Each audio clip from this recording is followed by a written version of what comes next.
first came here, I wasn't really planning on being here for 15 years.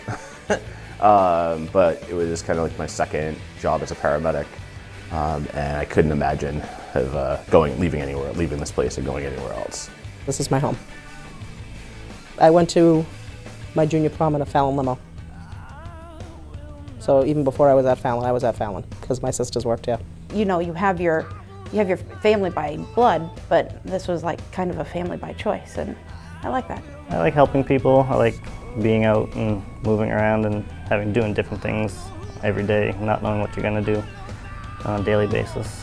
I enjoy my job, just meeting different people every day. And you do meet different people in this job.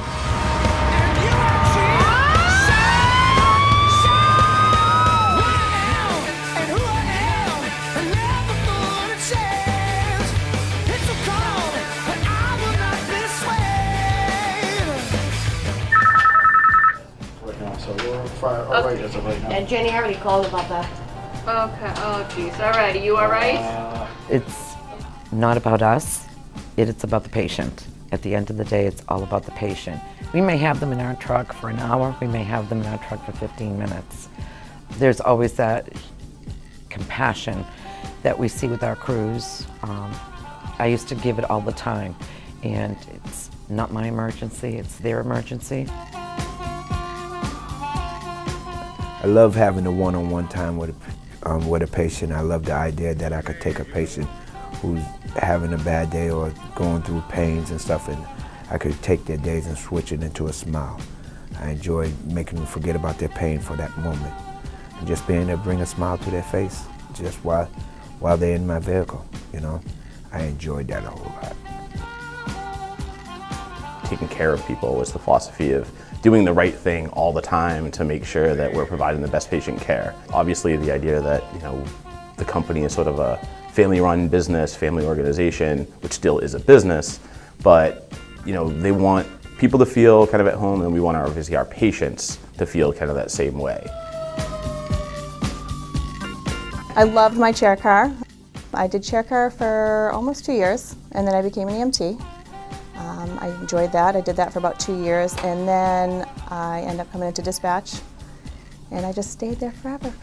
I see it from both sides. I see it from the business aspect of it, that we're taking care of these patients and we're trying to get people from A to B, but I also have that other side of it where I'm like, this is my mother waiting, or this is my person, so we try and do the best we can with the service we provide and make sure that we're getting there in a timely manner, and you know, just making sure that they're taken care of and they're dropped off where they need to be and helped in the best way that they can be. We take patients to dialysis 3 days a week, and there's some patients we've taken, this company has transported for years, if not decades. So you get to know them by name, you know their spouses, their family, because every time you go to pick them up at home, family's home, they start remembering our names. They recognize our faces and stuff like that. We have lots of friends. There's one girl who I remember, she had cystic fibrosis. She's from upstate New York. She had a lung transplant. She had a problem coming off her breathing tube, and we saw her a couple months after her transplant, and she came running up to us. Actually, she was in her wheelchair, but she was walking a bit, and she wanted to share her trips with us, and she was telling us all about how she came off the ventilator, how she didn't have the breathing tube anymore, how she was so excited to go back home. And we see a lot of friends, I guess you can call them. It's something different every day, and that's what keeps you coming back. Because for every horrible call, there's one that's got a good outcome, or just, someone that you know you helped, and you know they'll go to the hospital, they'll get treatment, and they'll go home. And even though you'll never hear about it, you know you made a difference in that few minutes in their day. I did take a priest from one facility to another facility who was having a cardiac issue, and he was very sick. And when I walked in, his name sounded familiar to me, and it turned out he was a bishop who confirmed me.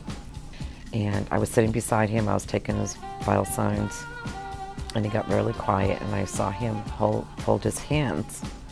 And when I said to him, are you all right? Can I do anything for you? And he said, no, I'm just gonna pray now, because I think it's time that I pray. So I just got a little closer to him, held his hand, and the two of us prayed in the back. He just looked at me and he said, "Thank you."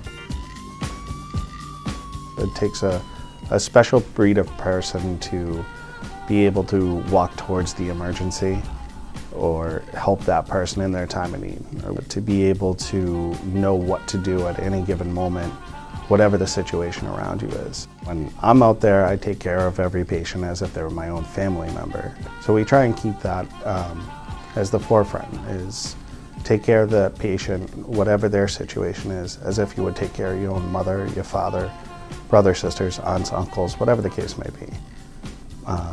Keeping that in mind has a more personal touch to the patient care that we provide.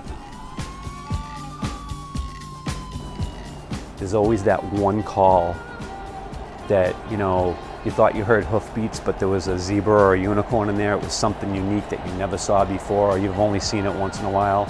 And it's the same no matter what level of service you're at. Even at the chair car level, the wheelchair patient that's going somewhere, you never know when you're going to recognize something in them that the flag's going to get raised, and you're going to make a phone call or tell somebody something that's going to make a difference in their life. It's truly a joy. It's all about just making a patient day to them, making them feel better. It's like a personal relationship we build with our patients. I treat them as if they're my mother. I really like it. I really enjoy it. I love my coworkers. It's a great job. We're very lucky to have the people that are on board here. They have very, very high standards. They have high expectations of people that are going to be employed here, and everyone meets that criteria. It's in your heart. It's in your heart. And all of us, when we look at all of us here, we all have it. Trouble in my track.